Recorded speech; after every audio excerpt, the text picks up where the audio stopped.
Bueno, pues vamos a empezar la tercera fase. Van a sentarse en la mesa los que han intervenido antes. Yo me pongo en el atril y desde ahí les planteo las preguntas que hayáis presentado.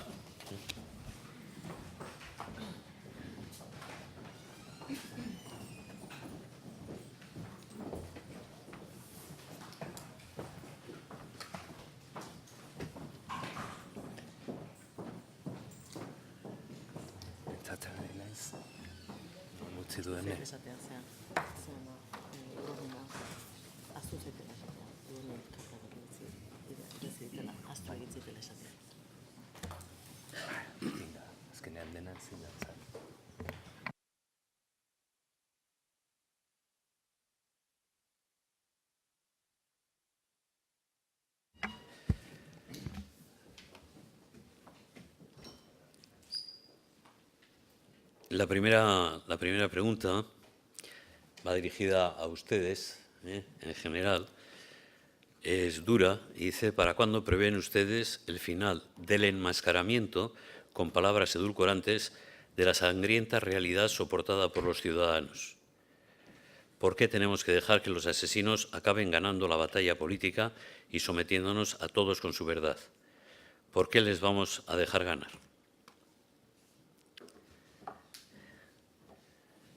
No está dirigida a nadie en concreto y a todos en general. Podéis tomar la palabra quienes queráis. Suena pregunta para político esa, me parece. No sé por qué contesto yo, pero creo que igual...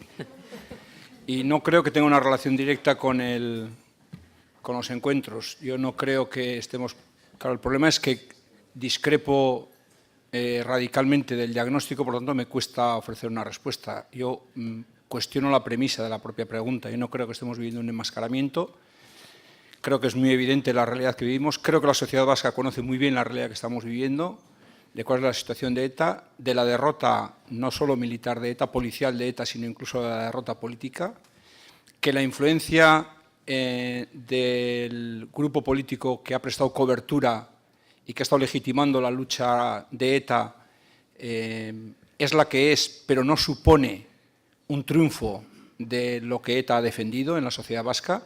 Es verdad que todavía es necesario un trabajo muy profundo de deslegitimación de la violencia de ETA, de la violencia terrorista de ETA. También es verdad que hay un proceso necesario todavía de autocrítica, no ya solo referido a la violencia terrorista de ETA, sino referido a otras instancias, a otras responsabilidades de violaciones de derechos humanos donde no se ha producido esta reflexión de carácter autocrítico. Creo que el Estado todavía no ha dicho la última palabra respecto a actuación contra el terrorismo y creo que sería conveniente que también lo hiciera. Y creo que el final solo lo veremos después de muchos años, porque todavía queda muchísimo trabajo por delante, para que se materialicen los derechos de las víctimas de todas las vulneraciones de derechos humanos, que son la verdad, la justicia y la reparación. Por lo tanto, yo creo que estamos en el camino. Creo que la iniciativa que nos ha convocado aquí es una pequeña muesca en ese camino, un pequeño hito que marca un camino acertado desde mi punto de vista y que elude justamente el enmascaramiento de lo que está sucediendo.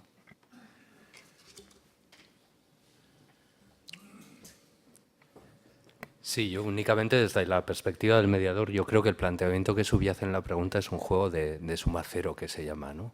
Yo gano, tú pierdes. Y lo que precisamente estamos intentando nosotros, técnica y profesionalmente, es pensar que puede haber otro juego que se llama yo gano y tú ganas. Y creo que esa es la base de la enseñanza que se plantea, ¿no?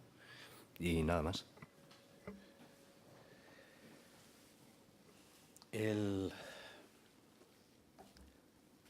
No intervenir ninguno más. Continúo. Hay dos preguntas una para Xavier Echeverría, que dice: una de las exigencias planteadas por las asociaciones de víctimas de cara al victimario es la colaboración con la justicia como manera de ganarse el respeto de la sociedad.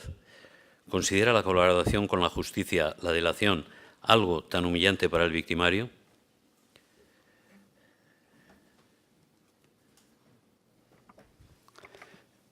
Voy a contestar por mi parte, pero de todas maneras, algunos que habéis intervenido en los encuentros y cómo ha funcionado este tema, pues creo que podéis también responder, porque así la pregunta estará más completa.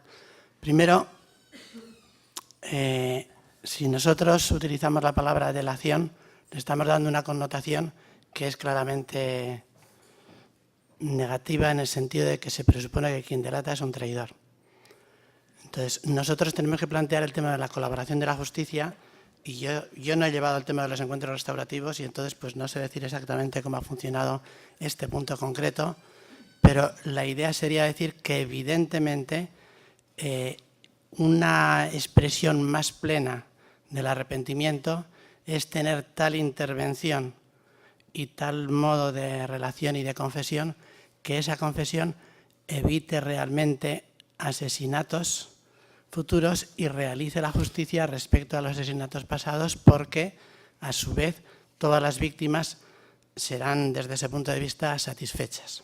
Y en ese sentido, el horizonte más pleno de la participación de los victimarios en esta dinámica es incluir la colaboración para que se esclarezcan los asesinatos y para que no haya más asesinatos. Pero a partir de ahí tenemos nosotros que trabajar también para transformar eso en algo que no sea precisamente interpretado desde la perspectiva de la categoría de la delación, sino desde la perspectiva de la categoría de ir hasta el fondo a favor de las víctimas. Después yo exactamente no sé cómo se han ido planteando estos encuentros restaurativos, no sé en qué medida hay algunas lagunas ahí. Pero segunda idea, aunque haya lagunas ahí, lo que a mí me parece importante es, resaltando la laguna, no olvidando lo hecho. Y yo creo que hay un sector de gente que está a la expectativa de ver qué puedo hacer, qué puedo encontrar de fallo en este proceso, en quien lo ha realizado, para tumbarle todo el proceso. Y la idea sería al revés, decir, esta persona ha hecho un proceso estupendo, enormemente valioso. Vamos a suponer en el 80%. Le faltaría este 20%. Le voy a alentar a que lo haga. Pero no porque no haya hecho ese 20% se lo voy a tumbar absolutamente todo. Y cuando estamos planteando esto, buscarle qué le falta para tumbarle todo lo positivo, estamos nosotros en una situación, en fin, no me atrevo a decir el apelativo, pero realmente, ¿qué es lo que estamos buscando? Estamos buscando que el victimario deje de ser, pase a ser ex-victimario, o queremos de algún modo mantenerlo ahí.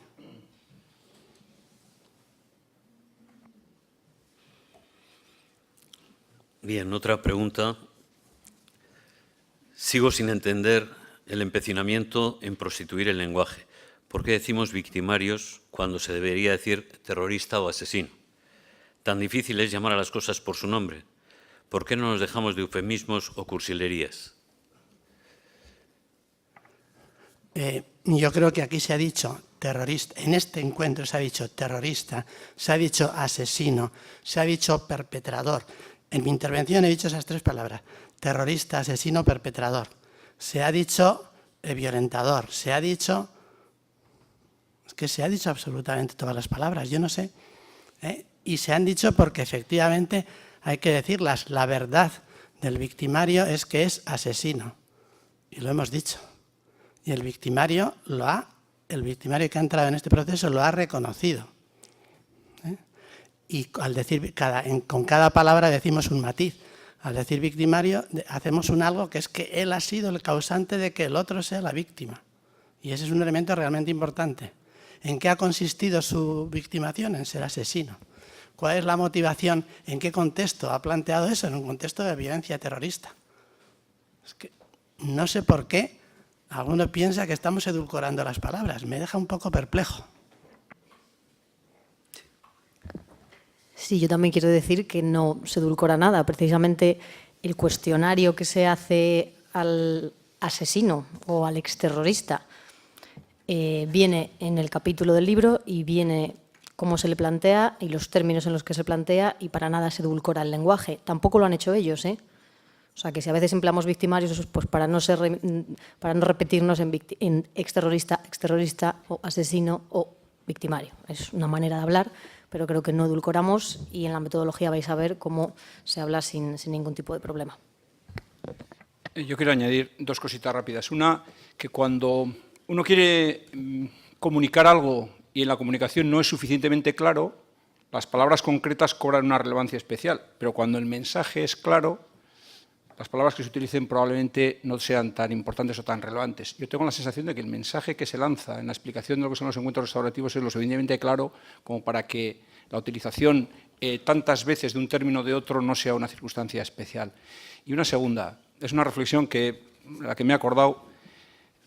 En Irlanda del Norte nos reunimos en una ocasión con una asociación de víctimas unionistas y nos dieron una charla, nos explicaron un poco lo que hacían y tal, y al término de la misma nos planteamos un debate y se formuló una pregunta. Le preguntaron al presidente de aquella asociación a ver cuándo creía que Gerry Adams iba a dejar de ser terrorista. Y se quedó así pensativo y dice, dentro de 30 años. Y ¿cómo es el otro? El que está en el gobierno, no me viene el nombre. El otro, y ese unos 40. Es decir, la perspectiva de aquella persona era que solamente cuando muriera dejaría de ser terrorista. Estaba negando la posibilidad de que dejara de ser terrorista Gerry Adams en vida. No aceptaban siquiera esa posibilidad. Creo que es una reflexión que, hablando de terminologías, yo creo que es muy enriquecedora. Bueno, vamos a continuar. No lo debiera hacer tal vez, pero me voy a permitir una referencia al término victimario. Es el que se utiliza frecuentemente en criminología y en victimología y en el marco de la justicia restaurativa, ¿no? Y sí, tiene la dificultad que agrupa o aúna a supuestos muy diversos siempre que el comportamiento de una persona produzca una víctima, ¿no? Pero en ningún caso en estas materias se trata de extender un tupido velo sobre la gravedad del hecho ni la responsabilidad que tiene su autor. Bien, un poco como aclaración, porque tal vez sí hay una moda de utilizar ese término que hace 15 años no había, ¿no? O sea, es decir, se empezó a utilizar en el ámbito técnico y ha pasado al ámbito ordinario y igual no se entiende del todo. Bien, ¿cómo interpretáis la portada del libro? ¿Qué complejidades supone gestionar el perdón cuando la víctima directa fallecida no puede perdonar y en caso de encuentros con víctimas distintas del comando que participó? Pues vosotros mismos, ¿no? Hay una persona a la que se dirija la pregunta.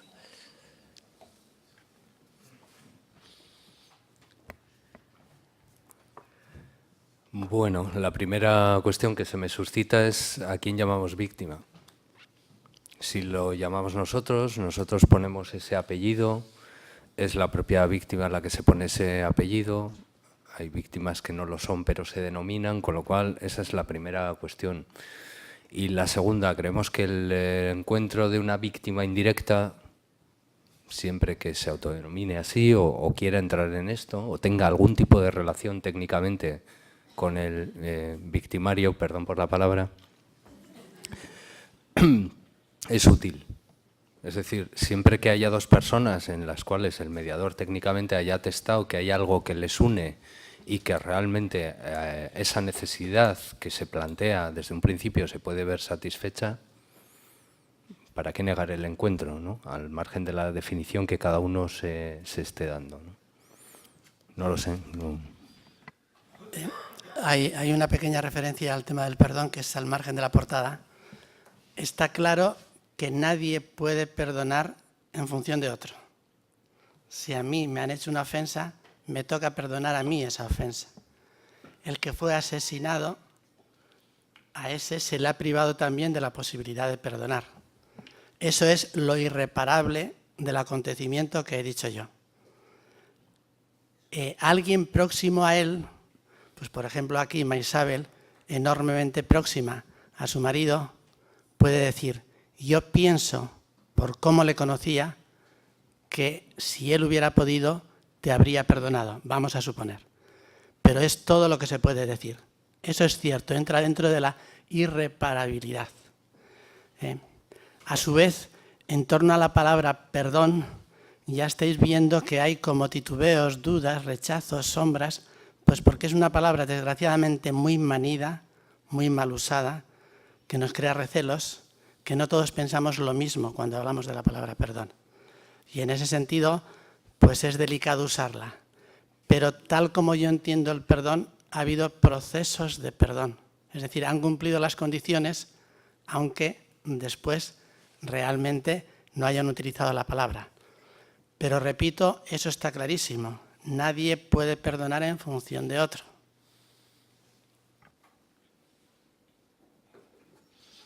Bien, continuamos. Me parece un poco extraño que una mediadora y colaboradores publiquen elementos de un encuentro privado. ¿Conocen todos los presos aludidos el contenido del libro? ¿Han aprobado su publicación?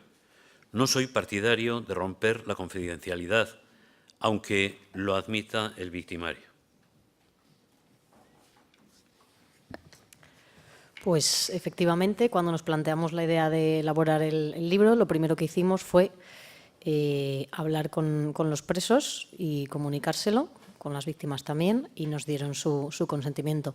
De todas maneras, hemos intentado guardar la confidencialidad, no se dice ningún nombre, incluso se han cambiado algunos datos personales para que nadie pueda sentirse identificado, y lo único que hemos hecho es, para poder explicar el desarrollo y el proceso técnico, sí que hemos tenido que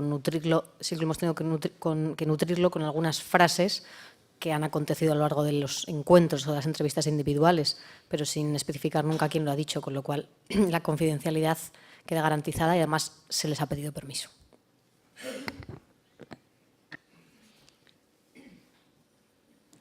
Bien, aquí se plantea una pregunta bastante a fondo. ¿Es posible concebir nuevos encuentros y una respuesta diferente del sistema penal, mientras que haya numerosos casos sin resolver, asesinatos sin autor identificado?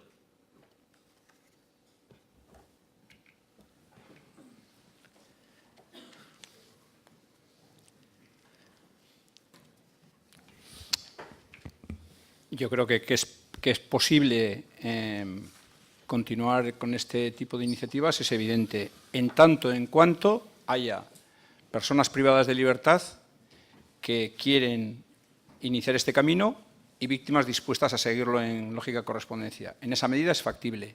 La existencia de asesinatos sin esclarecer tampoco es un obstáculo insalvable. De hecho, ha habido víctimas que desconocían quién fue o quiénes fueron los asesinos de su familiar que participaron en los encuentros. Y esto es posible por una razón, porque los presos de ETA que han participado en estos encuentros elaboraban una asunción colectiva de las víctimas que había provocado la organización. Hacían suyas todas las víctimas de la organización. Yo he matado a 6, no, a mí me da lo mismo. Yo he formado parte de una organización que se llama ETA y que ha asesinado a 800 y pico personas. Por lo tanto, siento como mías todas las víctimas que ha creado la organización. Y al mismo tiempo, muchas víctimas o algunas víctimas que han participado han asumido que el autor concreto no le resulta tan trascendente o tan relevante porque quien ha asesinado a su familiar ha sido ETA como organización. Y en la medida que un miembro de ETA ha recorrido ese proceso autocrítico y le ha conducido a las condiciones en las que se celebra el encuentro, a él o a ella le han resultado satisfactorio. No hablo en abstracto, sino conociendo casos concretos de gente, insisto, que ha participado, un familiar de una víctima directa, de un asesinado, que participó en el encuentro sin que se hubiera esclarecido, sin que se haya esclarecido jamás quién asesinó a su familiar. Sí, yo solamente añadir que el paradigma de la justicia restaurativa, amplio él, no se limita a un encuentro o a la práctica de la mediación. Existen otro tipo de mecanismos o de procesos que evidentemente pueden ser llevados a cabo o no, pero que dan cabida a, llamémosla víctima en plural, ¿no? Las víctimas. Se citan en el libro círculos, asambleas, conferencias. Se trata de dar la oportunidad de este espacio restaurativo de brindárselo a aquel que lo quiera coger. y no necesariamente debe estar ligado con lo que el derecho penal o la justicia retributiva determinó. Por eso sí es posible, desde mi punto de vista, ampliarlo a más personas, incluso con la utilización de la tecnología, haciendo videograbaciones que son vistas voluntariamente por quien quiera hacerlo, evidentemente con todas las garantías de protección que eso necesita.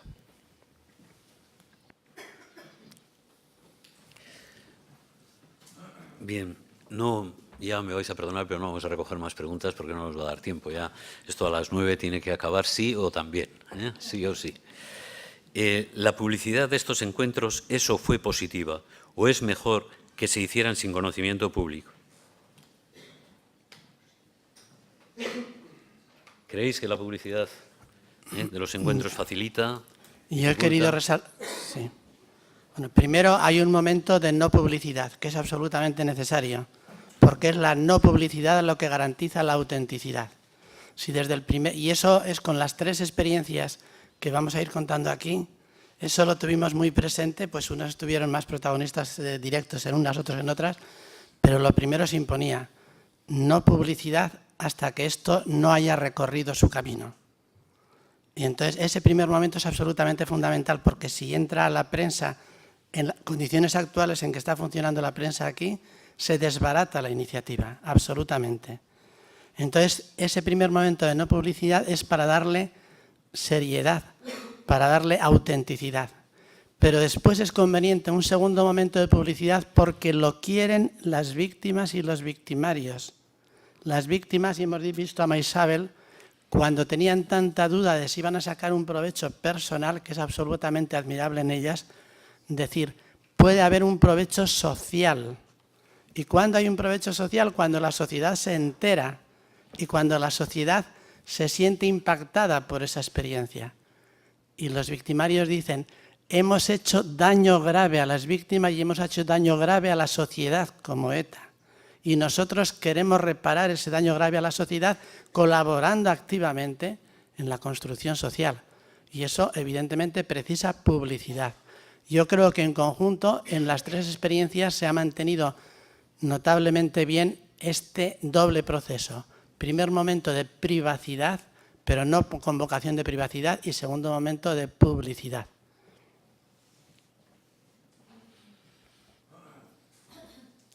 Bien, en esta misma tarjeta venía otra pregunta que es para uno de los 2 abogados que está en la mesa en ejercicio. ¿Qué tiene que decir el Gobierno? ¿No es competencia del Juzgado de Vigilancia autorizar estos encuentros? Es que lo cierto es que al ser una cosa que no está regulada legalmente en ningún sitio, pues tampoco se tiene que pronunciar ningún órgano judicial al respecto, ¿no? Estamos hablando de gente que ya está cumpliendo su pena y de gente que es víctima. Entonces, lo pueden hacer en la calle, lo pueden hacer dentro como cualquier visita. Entonces, ningún órgano judicial tiene que pronunciarse al respecto con la legislación actual. El problema quizá es que no sabemos qué razones jurídicas invoca el Gobierno o qué razones de fondo para negar esta posibilidad. Es decir, ya sabemos que estamos todos en un limbo legal, básicamente, ¿no? Lo cual deja un nivel, digamos, de arbitrariedad política, un nivel de decisión política importante, ¿no? Pero eso nos lleva a un terreno que a los abogados nos gusta mucho, que es el terreno de la motivación. Es decir, nosotros en este libro hemos expuesto de alguna manera las motivaciones que nosotros creemos positivas que llevan a que bueno, pues esto sea un bien común para las personas que han participado en ellos y para la sociedad en general, ¿no? Lo que no se nos dice o no se nos ha planteado hasta ahora, y como decía Xavi, pues esperemos que en algún momento alguien pregunte sobre esto y se le dé respuesta, es por qué en un momento determinado esto es negativo. Y es evidente que para alguien esto es negativo porque se ha cortado la posibilidad de entrar a las prisiones, que es el único sitio donde efectivamente se pueden tener reuniones con personas privadas de libertad. Y así es. Es una cuestión clara de voluntad política. Es una decisión de la Administración Penitenciaria que pudo llevarse a efecto por la voluntad política de un gobierno concreto, que quiso hacerlo, y que topó con la sensibilidad humana de la persona que estaba en ese momento al frente de la responsabilidad en instituciones penitenciarias. Por eso se hizo, así de claro. En el momento en que cambia el color político del gobierno, cambia la voluntad política y probablemente cambia también la sensibilidad humana de las personas que están al frente de la responsabilidad de instituciones penitenciarias. Y eso se evidencia de una manera muy clara por parte de todos los que estábamos detrás del proceso de encuentros, porque a partir de ahí se abortan los que estábamos trabajando.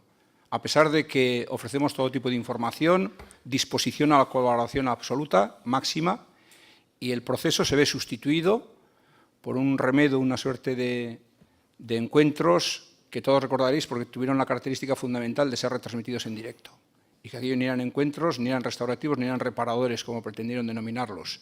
Esa fue la expresión de la voluntad política del gobierno que estaba en ese momento. La de los encuentros restaurativos que hemos contado, que se cuenta en el libro, era la expresión de la voluntad política del gobierno anterior. Es así de sencillo. Ahí no influyen los jueces. Bien, una pregunta dirigida a Txema Urquijo. El informe base del Gobierno vasco sobre vulneración de derechos humanos reconoce 5.500 personas torturadas por las diversas policías del Estado español. A día de hoy no hay ningún policía condenado por estos graves delitos. La impunidad de la tortura ha sido garantizada por jueces y gobiernos. ¿Qué va a hacer la Ponencia de Paz y Convivencia del Gobierno vasco para buscar la verdad, justicia y reparación a los torturados, que son víctimas, dice? Esto parece una rueda de prensa donde viene el responsable político de turno y le preguntan de todo. Claro, estamos hablando de los encuentros restaurativos y nos ponemos a hablar de una cosa que además donde se interpela a alguien que se supone que como es del gobierno tiene que responder. No sé si invitar a la directora que suba para que responda ella. Yo no lo sé. No lo sé porque creo que no es una responsabilidad exclusiva del gobierno, creo que es una responsabilidad del conjunto de la sociedad. Antes, en el momento de la intervención que he tenido, he dicho que queda un camino largo por recorrer todavía para cicatrizar heridas y para recuperar una convivencia normalizada. Creo que el eje de ese proceso de recuperación de la convivencia normalizada es el respeto y la materialización de los derechos de las víctimas de vulneraciones de derechos humanos, donde se encuentran también las víctimas del terrorismo, que eso significa verdad, justicia y reparación, y que en ese camino es un camino largo, lo único que he dicho es que es un camino largo. No es verdad que no haya habido poquitas, pero ha habido algunas condenas, ha habido sentencias que han determinado la existencia de torturas en España, donde se ha condenado, y ha habido sentencias que han condenado al Estado español por no haber puesto todos los mecanismos de investigación que los convenios internacionales exigen en esta materia, lo cual evidencia que hay un problema que hay que abordar. Yo creo que es incuestionable, que todo el mundo es consciente de que ese es un problema que hay que abordar, que es un problema delicado, muy delicado, que requiere mucha prudencia y mucho consenso social. Y yo creo que en ese camino, que será largo, lo importante es tener claro cuál es el objetivo. Y el objetivo es avanzar hacia la verdad y hacia la justicia en la medida de lo posible, y hacia la reparación, por supuesto. Y creo que algunos pasos se están dando ya. Bien, hay una pregunta dirigida a Xavi Echevarría, pero creo que también la puede contestar cualquier otro. ¿Hasta qué punto los intereses partidarios, no particulares, de los partidos políticos están influyendo y ralentizando el proceso de paz que vivimos en Euskadi y que las víctimas y victimarios están poniendo en marcha?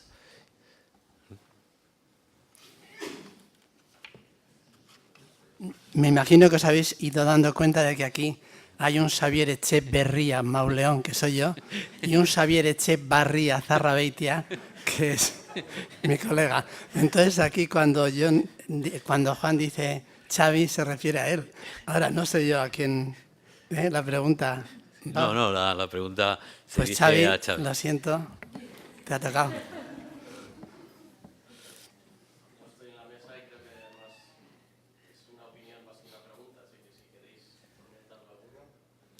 Hombre, ya el tocayo lo va. Bueno, simplemente en todas estas experiencias, bueno, yo me he cansado de repetirlo, en todas estas experiencias lo absolutamente decisivo es que todas las personas implicadas tratemos de trabajarlas en el nivel prepartidario, que no es prepolítico, porque se hace política, pero no se hace política partidaria. Entonces, es una cosa muy delicada, pero absolutamente fundamental.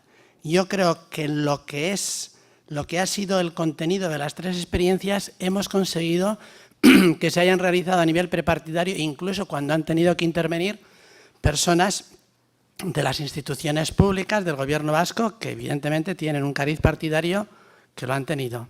O sea, y algunos estaba claro que decíamos, yo sigo adelante si usted, pues por ejemplo, en la que contaremos luego de víctimas educadoras, si Consejería de Educación garantiza que aquí esto se va a llevar prepartidariamente.